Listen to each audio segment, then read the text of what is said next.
আজকের এই ক্লাসে সপ্তম শ্রেণীর গণিত বই প্রথম অধ্যায় মূলদ ও অমূলদ সংখ্যা অনুশীলনী 1.1 আজকে আমাদের লাস্টের পর্ব। তো এই পর্বে তোমাদের এই অনুশীলনীর 5 নাম্বার এবং 6 নাম্বারটা আজকের ক্লাসের মধ্যে সুন্দরভাবে সমাধান করে দিব। তো ফার্স্ট নাম্বারটা হচ্ছে 4639 থেকে কোন ক্ষুদ্রতম সংখ্যা বিয়োগ করলে বিয়োগফল একটি পূর্ণবর্গ সংখ্যা হবে। যেহেতু এখানে বিয়োগফলের কথা বলছে, সেই জন্য আমাদের এই প্রদত্ত সংখ্যাকে যদি আমরা ভাগের সাহায্যে বর্গমূল নির্ণয় করি, কিসের সাহায্যে? ভাগের সাহায্যে বর্গমূল নির্ণয় করি। বর্গমূল নির্ণয় করার পর লাস্টে যে অবশিষ্ট অর্থাৎ ভাগশেষটা থাকবে, এটাই হচ্ছে এই সংখ্যা থেকে বিয়োগ করলে বিয়োগফল কি হবে? একটা পূর্ণবর্গ সংখ্যা হবে। তো আসো আমরা ভাগের সাহায্যে আমরা বর্গমূল নির্ণয় করে আমাদের অবশিষ্ট অর্থাৎ ভাগশেষটা বের করার চেষ্টা করি। তো সংখ্যাটা এখানে কত আছে? 4639 তো আমরা জানি যে ভাগের সাহায্যে বর্গমূল নির্ণয় করতে কি বানাতে হয়? জোড়া। কি বানাতে হয়? আমরা জোড়া বানালাম। এখন আসো আমরা ভাগ করি। তো প্রথম জোড়াকে আমরা এমন একটি সংখ্যাকে বর্গ দিব যাতে বর্গ করলে 46-এর সমান হবে নতুবা কাছাকাছি হবে। তো আমরা যদি প্রথম মনে করো 1 2 3 4 5 6 এগুলাকে যদি আমরা স্কোয়ার দেই, 6কে যদি আমরা স্কোয়ার দেই তাহলে কত আসবে? 6 6 কত হয়? 36। দেখা যাচ্ছে 46 অনেক বড়। আমরা যদি 7কে যদি স্কোয়ার দেই, 7 7 কত হবে? 49 হবে। তো দেখা যাচ্ছে 46 থেকে 49 সংখ্যাটা কি অনেক বড়, সেই জন্য আমরা 7 লিখতে পারবো না। 6কে যদি আমরা স্কোয়ার দেই 36 হয়, আমাদের 46 থেকে ছোট, কিন্তু 7কে দিলে বড় হয়ে যায়। বড় হতে পারবে না, হয়তোবা সমান হবে নয়তোবা কাছাকাছি হবে। বুঝতে পারছি? তাহলে আমরা কয়বার লিখবো? 6 বার লিখলাম। 6। তো 6কে স্কোয়ার করার পর কত আসছে? 36। আমরা এখানে 36 বসায় কি করব? বিয়োগ করব। তো দিলাম বিয়োগ। ওকে, তো আমরা বিয়োগ করি। 6 থেকে 6 গেলে কত হবে? 0। আর এখানে 4 থেকে 1 গেলে 3 গেলে কত হবে? 1 হবে। তারপর আমাদের কাজ কি? পরবর্তী জোড়া নামাবো। কি করব? পরবর্তী জোড়া। একটা কিন্তু নামালে হবে না, জোড়া নামাতে হয়। কি নামাতে হয়? জোড়া। এখন আমরা এটাকে আমরা ভাগ করব। তো এটাকে ভাগ করার জন্য আমাদের প্রথম যে ভাগফলটা ছিল 6, 6 এর ডাবল কত? 12। 6 এর ডাবল কত? 12। আমরা এখানে 12টা লিখব এবং এই 12-এর সাথে আমরা এমন একটি অঙ্ক বসাবো, ওই অঙ্ক দ্বারা আবার এই সংখ্যাকে আবার গুণ করলে যেন এটা সমান অথবা কাছাকাছি হয়। যদি আমরা এখানে 1 বসাই, এখন কত হলো? 121। 121কে গুণ করতে হবে, যেহেতু আমরা 1 বসাইছি 1 দ্বারা গুণ করব, তাহলে কত হবে? 121। তো এটা কিন্তু অনেক বড় সংখ্যা, এটা অনেক ছোট সংখ্যা। আমরা যদি এখানে 4 বসাই তাহলে দেখি কত হয়। কত হলো? 124। এই 124কে আমরা কত দ্বারা গুণ দিব? 4 দ্বারা। 124কে 4 দ্বারা গুণ করলে কত হয়? আমরা ক্যালকুলেটরের সাহায্যে দেখব এখন। তো 496 হয়, 496 হয়, কিন্তু এই সংখ্যাটা কিন্তু অনেক বড়। তো আমরা যদি এখানে যদি 5 বসাই, 6 বসাই, 7 বসাই, তারপরে গুণ করলে কিন্তু এটার সাথে অনেক ছোট হবে। কিন্তু আমরা যদি 8 বসাই, কত বসাই?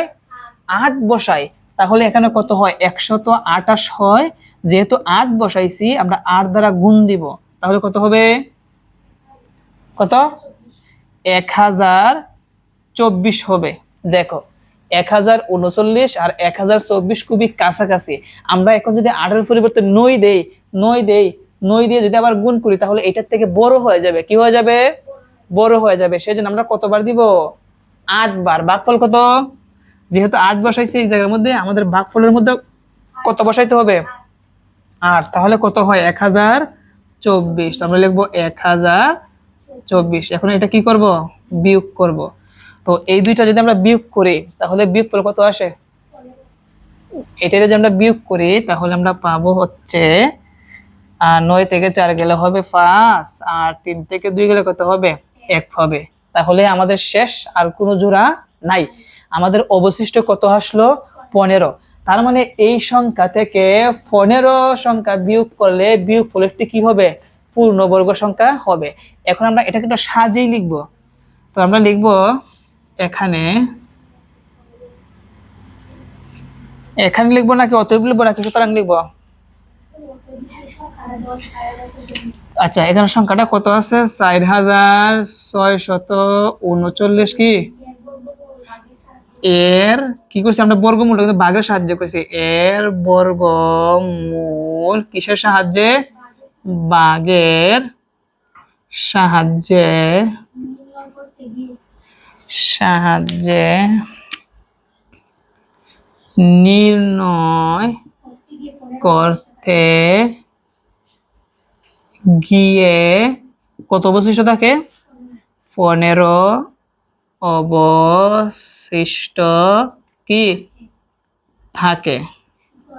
তাহলে আমরা লিখতে পারি সুতরাং, কি লিখতে পারি? সুতরাং আমরা কি লিখতে পারি? আমরা লিখতে পারি সুতরাং 4639 থেকে 15 বিয়োগ করলে বিয়োগফল একটি কি হবে? পূর্ণবর্গ সংখ্যা হবে।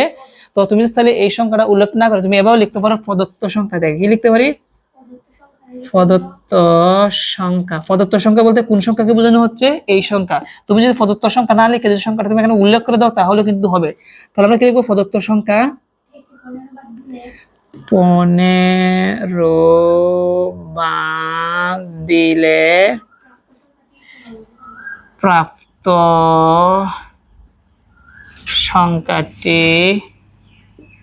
সংখ্যাটি কি হবে? পূর্ণবর্গ সংখ্যা হবে। পূর্ণবর্গ সংখ্যা হবে। তারপর এটা হচ্ছে কি? এটা হচ্ছে কি আমাদের উত্তর। অতএব নির্ণয়ে ক্ষুদ্রতম সংখ্যা, যেহেতু বলছে কোন ক্ষুদ্রতম সংখ্যা, অতএব নির্ণয়ে ক্ষুদ্রতম সংখ্যা। তাহলে আমরা নির্ণয়ে ক্ষুদ্রতম সংখ্যা আমরা কত লিখবো? 15। আর এটা হচ্ছে কি আমাদের উত্তর। প্রিয় শিক্ষার্থীরা, যখন এখানে বিয়োগ করার কথা বলবে যে কোন ক্ষুদ্রতম সংখ্যা দ্বারা বিয়োগ করলে বিয়োগফল একটি পূর্ণবর্গ হবে, বিয়োগ কথাটার উল্লেখ থাকলে তুমি তখন কি করবা? ভাগের সাহায্যে কি করবা? বর্গমূল বের করবা। আমাদের যে অবশিষ্ট থাকবে ওই সংখ্যাটা এই সংখ্যা থেকে বিয়োগ করলে আমাদের বিয়োগফল একটি কি হবে? পূর্ণবর্গ সংখ্যা হবে। আমরা কি বুঝতে পারছি? তো এখন চলো আমরা 6 নাম্বার প্রশ্নটা সমাধান করি। এখন আসো আমরা 6 নাম্বার প্রশ্নটা সমাধান করি। তো 6 নাম্বারটা হচ্ছে কি 5 নাম্বারের বিপরীত। 5 নাম্বারের কি বিপরীত? যেমন 6 নাম্বারটা হচ্ছে কত? 56 কত? 5605 এর সাথে কোন সংখ্যা, কোন ক্ষুদ্রতম সংখ্যা যোগ করলে, কি বলছে? যোগ করলে। আর আগেরটা কি ছিল? বিয়োগ করলে। আগেরটা কি ছিল? বিয়োগ করে। আচ্ছা, যোগ করলে যোগফল একটি পূর্ণবর্গ সংখ্যা হবে। তো সেম আমরা যে কাজটি করব, আমরা কি করব? ওই যে ভাগের সাহায্যে আমরা বর্গমূলটা নির্ণয় করব। কি করব? সমাধান ভাগের সাহায্যে আমরা কি করব? আমরা 5 নাম্বারের মতো আগে বর্গমূলটাকে নির্ণয় করি। তো সংখ্যাটা কত আছে? 5605। তো আমরা জোড়া বানাই, একটা জোড়া, দুইটা জোড়া। এখন প্রথম জোড়াকে আমরা এমন একটা সংখ্যাকে স্কোয়ার দিব যাতে এর ধারে কাছে বা এর সমান হয়। আমরা যদি 7 কে স্কোয়ার দিই কত হবে? 7 7 কত হবে? 49। যদি আমরা 8 কে স্কোয়ার দিই কত হবে? 64। তাহলে দেখা যাচ্ছে 56 এর চাইতে 64 কি হয়ে যায়? বড় হয়ে যায়। সেজন্য কয়বার যাবে? 7 বার। 7 কে স্কোয়ার করলে কত আসে? 49। তো এখন যদি আমরা 49 বিয়োগ করি 56 থেকে কত হয়? 7। কত হয়? 7 কি হয়? হ্যাঁ, 7 হয়। তারপর পরবর্তী আমরা জোড়া আনবো কত? 0 5। এখন দেখো কি করতে হবে? 7 এর ডাবল কত? 7 এর ডাবল হচ্ছে 14। কত? 14। আমরা 14 এর সাথে আমরা এমন একটা সংখ্যা বসাবো যাতে গুণ করলে এইটার সমান হয়। আমরা 14 এর সাথে কত বসাতে পারি? আমরা যদি এখানে 4 বসাই, 1 বসালে 2 বসালে 3 বসালে কিন্তু এটার সমান বা দ্বারা কাছাকাছি হবে না। কিন্তু আমরা 4 যদি বসাই তাহলে কত হয়? 144। এবং এই 144 কে যেহেতু আমরা 4 বসাইছি 4 দ্বারা গুণ করতে হবে। তো কত হয় 4 দ্বারা গুণ করলে? 500 কত হয়? 576 হয়। দিলাম 576। কিন্তু আমরা যদি 5 বার দেই, 5 যদি বসাই, 145 কে 5 দ্বারা গুণ করলে কি 705 থেকে কি অনেক বড় হয়ে যায়। বুঝতে পারছি? সেজন্য আমরা কয়বার যাবে? 4 বার। কত বসাইবো? 4 বার। যেহেতু 4 বসাইছি 4টা কি হবে? ভাগফলে বসবে। আর আমরা বিয়োগ করব কত? 576 দিয়ে কি করব? বিয়োগ করব। বিয়োগ করলে কত আসবে? কত? 100 বিয়োগ করলে হবে 9, বিয়োগ করলে হবে 2, আর এখানে হবে 1। আর কি জোড়া আছে না মানুর? আর নাই। তাহলে আমাদের অবশিষ্টটা কত বের হয়েছে? 129। মনে রাখবা, যেহেতু যোগ করলে যোগফল একটি পূর্ণবর্গ সংখ্যা হবে, আমাদের কোন ক্ষুদ্রতম সংখ্যা দ্বারা যোগ করলে যোগফল একটি পূর্ণবর্গ সংখ্যা হবে, এটার মিনিং হচ্ছে যোগ করলে কিন্তু বলছে, তাই না? তার মানে লাস্টে যে আমার অবশিষ্টটা বের হয়েছে 129, এটা কিন্তু পূর্ণবর্গ সংখ্যা নয়। 129 কি পূর্ণবর্গ সংখ্যা নয়। তবে এইটার সাথে যদি আমরা 1 যোগ করি, এটা না, আমরা কি আছে ভাগফল যে আছে, কি আছে ভাগফল কত আছে? 74। কত আছে? আমরা যে ভাগফল যে 74 আছে, এই 74 সাথে যদি আমরা 1 যোগ করি তাহলে কত হবে? 75। কত হবে? 75। এই 75 আমরা যদি বর্গ বের করি, 75 বর্গ কত বের হয়? 5625। এই 75 বর্গ আর আমাদের যে প্রদত্ত সংখ্যা আছে 5605, এই দুইটা থেকে যদি আমরা বিয়োগ করি, যে সংখ্যাটা আমরা পাবো ওইটা দ্বারা কি যোগ করলে কি হবে? একটি পূর্ণবর্গ সংখ্যা হবে। তাহলে যখনই যোগ করলে বলবে, তখন আমাদের কি করতে হবে? আমাদের ভাগের সাহায্যে কি করতে হবে? বর্গমূল নির্ণয় করতে হবে। এবং যে ভাগফলটা থাকবে, যখনই দেখবে ভাগশেষ আসবে, ওই ভাগশেষটা কিন্তু আমাদের কি হবে? পূর্ণবর্গ সংখ্যা হবে না। এই জন্য ভাগফলের সাথে আমরা কত যোগ করব? 1 যোগ করব। 1 যোগ করার পর যত আসবে এইটাকে আমরা কি করব? বর্গ নির্ণয় করব। কি করব? বর্গ নির্ণয় করে যা আসবে আমাদের এই প্রদত্ত সংখ্যা থেকে এই সংখ্যাটা বিয়োগ করলে যে মানটা আমরা পাবো সেটাই যোগ করলে যোগফল একটা কি হবে? পূর্ণবর্গ সংখ্যা হবে। সেই জন্য আমরা একটু কিছু লিখতে হবে যে কত এখানে 5605 কে বর্গমূল, নাকি 5 কে বর্গমূল করতে না ভাগের সাহায্যে। দেখো আমরা লিখতে পারি 5605 কে ভাগের সাহায্যে, সেম আগেরটার মতন 5 এর মতন লিখবো, ভাগের সাহায্যে বর্গমূল, নাকি বর্গমূল নির্ণয় করতে গিয়ে কত অবশিষ্ট থাকে?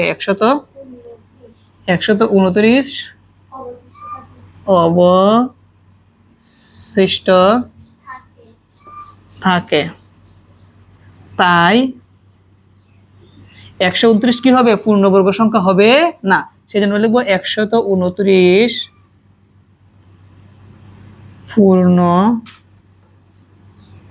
পূর্ণবর্গ কি? পূর্ণবর্গ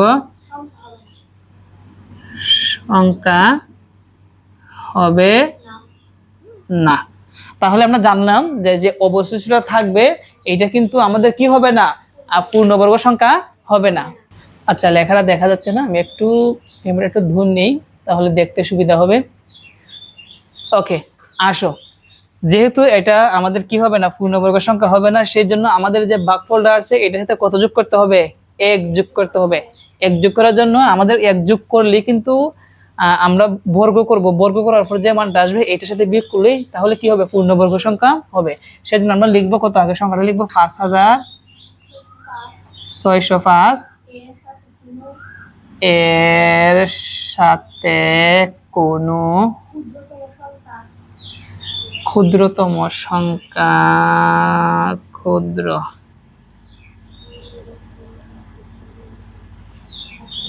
ক্ষুদ্রতম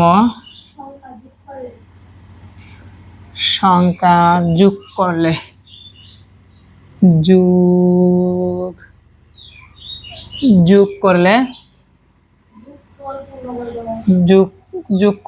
যোগফল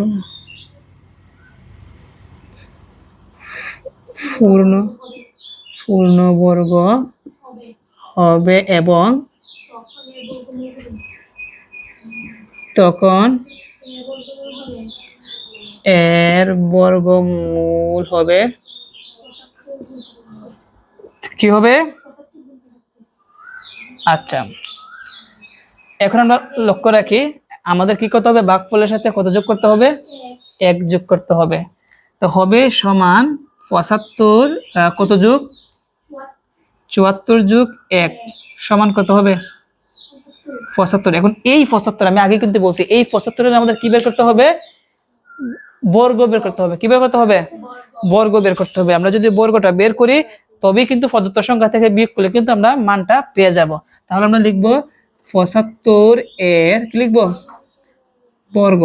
অতএব 75 এর বর্গ সমান 75 বর্গ মানে কি 75 কে স্কয়ার দেওয়া। কি দেওয়া তুমি চাইলে স্কয়ার দিতে পারো অথবা 75 তুমি ডবল লিখতে পারো। 75 গুণ কি 75 গুণ দিলে কত আসে 5625 আসে। এখন আমরা যদি মূল প্রদত্ত সংখ্যা থেকে যদি এই সংখ্যাটা বিয়োগ দেই তাহলে আমরা বুঝতে পারবো যে ওই ক্ষুদ্রতম সংখ্যা দ্বারা যোগ করলে যোগফল একটি কি হবে পূর্ণবর্গ সংখ্যা হবে, একটি পূর্ণবর্গ সংখ্যা হবে।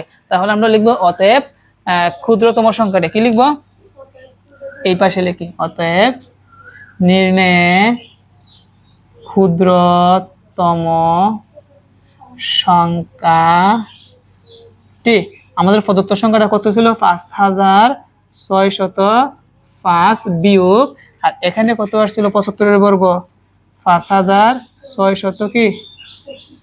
তো আমাদের আগে বড় সংখ্যাটা লিখতে হবে। কি লিখতে হবে বড় সংখ্যাটা এই সংখ্যা থেকে বিয়োগ করতে হবে 5625 বিয়োগ কত 5605। এখন আমরা এটা বিয়োগ করব। বিয়োগ করলে আমরা কত পাবো বিয়োগ করলে কত পাবো 20 পাবো। তার মানে 20 সংখ্যা ক্ষুদ্রতম সংখ্যা যোগ করলে যোগফল একটি কি হবে পূর্ণবর্গ সংখ্যা হবে, একটি কি হবে পূর্ণবর্গ সংখ্যা হবে। তাহলে এখন আমরা লিখে দিতে পারি অতএব নির্ণয়ের ক্ষুদ্রতম সংখ্যা কি লিখতে পারি অতএব, অথবা এখানে কিন্তু আমরা উত্তরটা লিখে দিতে পারি। শেষ প্রিয় শিক্ষার্থীরা, আশা করি যখন যুগের কথা বলবে আমরা ভাগের সাহায্যে বর্গমূল নির্ণয় করব এবং যে অবশিষ্টটা বের হবে এটা পূর্ণবর্গ সংখ্যা নয়। সেই জন্য আমাদের কি করতে হবে ভাগফলের সাথে 1 যোগ করে এর বর্গ বের করতে হবে। কি বের করতে হবে বর্গ, এবং এই বর্গের মান থেকে আমাদের প্রদত্ত সংখ্যার মান যদি বিয়োগ করি যেই মানটা আসবে ওই সংখ্যা দ্বারা যদি আমরা যোগ করি তাহলে যোগফলটি কি হবে পূর্ণবর্গ সংখ্যা হবে।